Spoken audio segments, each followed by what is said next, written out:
갑시다. 아파트 사시는 분들은 좀 무서우시겠어요. 특히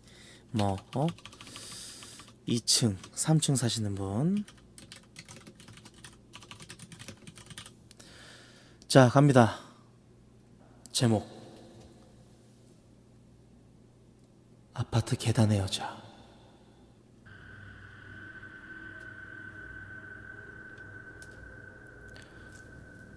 (2014년) 여름, 저는 고3 수능에 실패했습니다. 재수를 하고 있었습니다. 실패해서는 안 된다는 생각에 심적으로 힘든 시기였죠. 더위에 지쳤고 설상가상으로 장마에 우산 없이 비를 한 번 맞았던 게 문제였는지 심한 감기에 걸렸습니다. 학원에서 집까지 걸어서 10분 거리밖에 안 됐기에 비를 맞아도 별 탈이 없을 것 같았죠.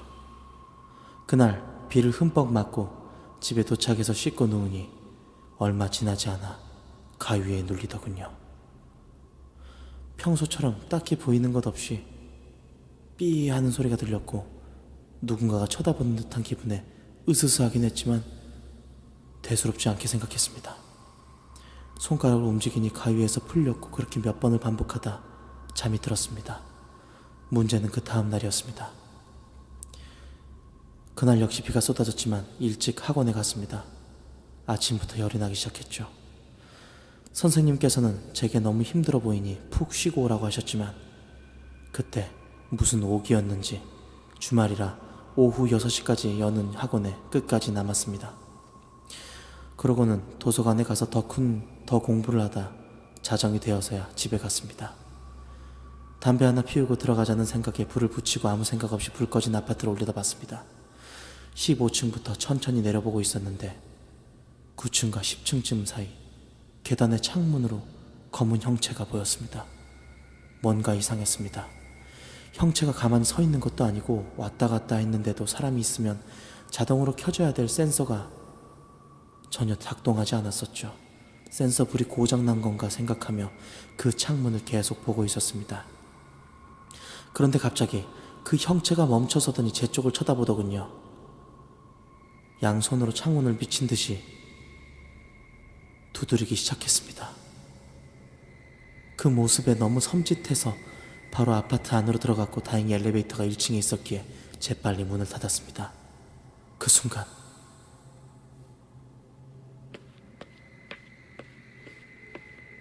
계단으로 누군가가 뛰어내려오는 소리가 들렸습니다. 그 소리는 2층에서 3층 정도에서 들리는 크기였습니다.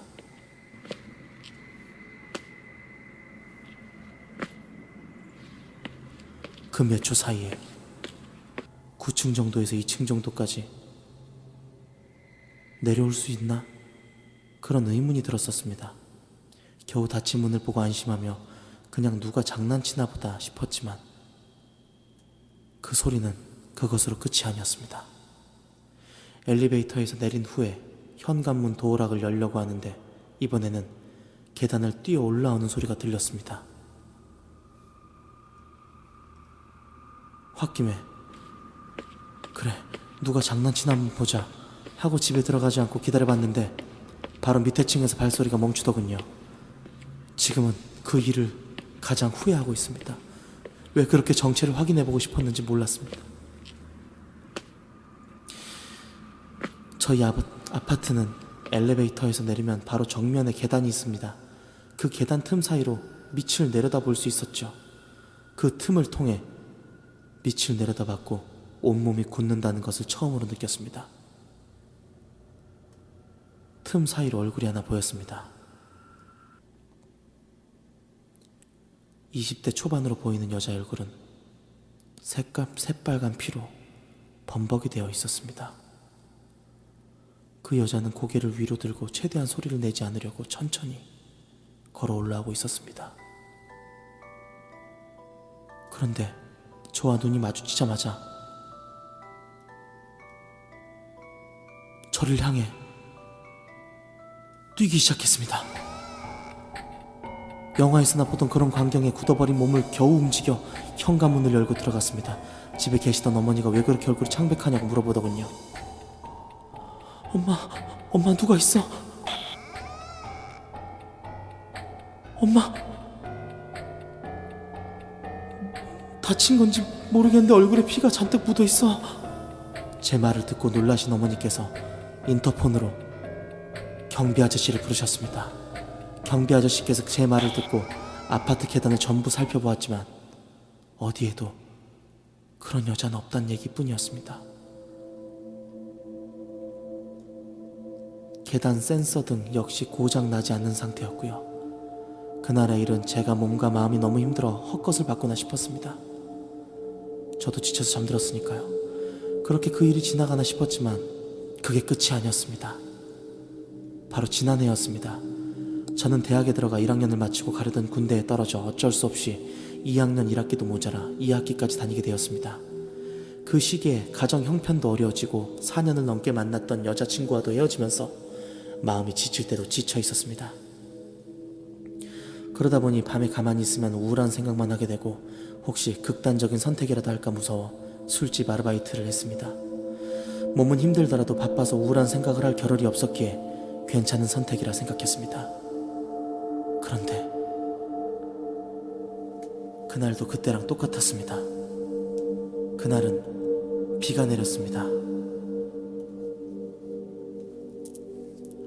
아르바이트를 마치고 새벽 2시쯤 아파트 단지에 도착해 부모님이 주무시나 확인할 겸 저희 집 베란다를 무심코 쳐다봤습니다.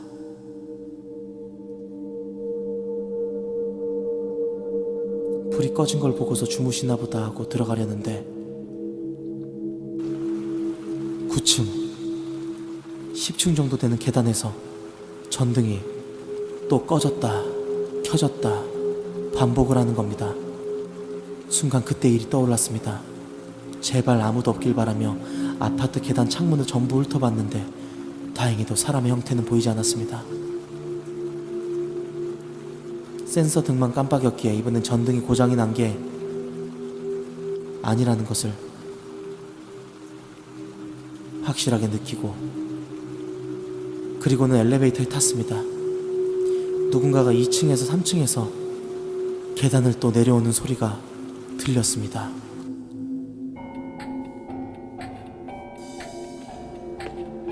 우연의 일치인지 이번에도 엘리베이터가 1층에 서 있길래 바로 타서 문을 닫아버렸습니다. 저희 집에 있는 층에 도착해 내렸더니 아니나 다를까 밑에서 계단을 뛰어 올라오는 소리가 나더군요. 이내 발소리는 그날처럼 저희 집 바로 아래층에서 멈췄습니다. 설마 그때 여자일까 싶어 계단 틈 사이로 내려보았지만 아무도 없었습니다. 안도의 한숨을 내쉬며 현관문을 열고 들어가려고 하는데 문을 열면 보이는 신발장에 달린 거울로 지난번 그 여자가 보였습니다. 여자는 계단 난간 사이에 쪼그려 앉아 저를 쳐다보고 있었습니다.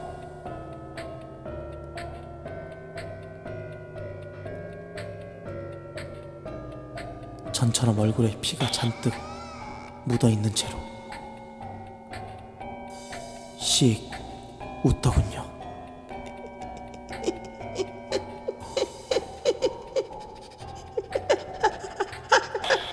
그 모습에 저는 문을 연 채 집에 들어가지도 못하고 공포감에 휩싸여 꼼짝할 수가 없었습니다. 잠깐의 정적 뒤에 그 여자가 갑자기 엘리베이터 앞으로 뛰어가더니 아파트 복도에 설치되어 있던 소화전 비상벨을 마구 누르는 겁니다. 비상벨 소리와 함께 그 여자는 미친 듯이 웃기 시작했습니다. 그 소리가 복도를 가득 채우기 시작했습니다. 그 웃음은 정말이지 비명 같은 소리였습니다.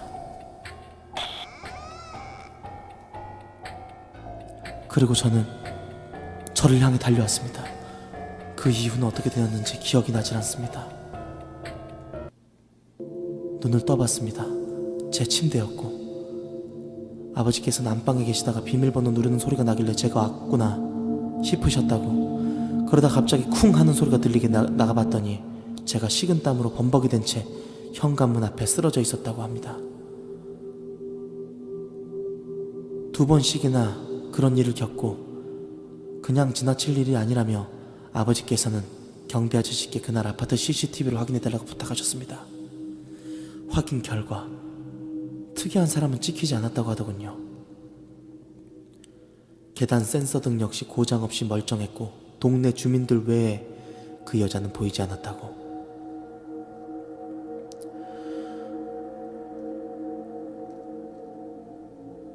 집에 계시던 아버지 어머니 두 분 다 못 들으셨다고 그렇게 얘기를 하더군요. 이렇게 두 번의 경험을 한 후 저는 비가 오는 날에 집에 들어가기 전에 꼭 아파트 창문을 확인합니다. 계단 사이의 창문으로 뭐라도 보이는 날이면 절대로 혼자 엘리베이터를 타지 않습니다.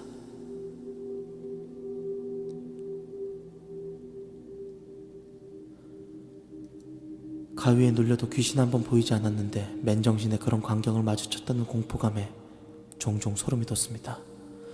당시 심신이 피폐해서 그런 일을 겪었던 걸까요? 몇 개월이 흘렀지만 여전히 그 계단 소리, 비상벨 소리, 웃음소리 제 뇌리에 선명하게 박혀 있습니다.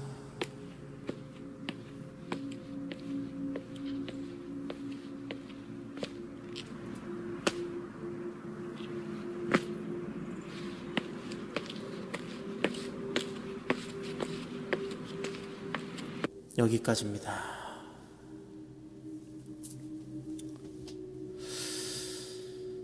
어떻게 괜찮으셨는지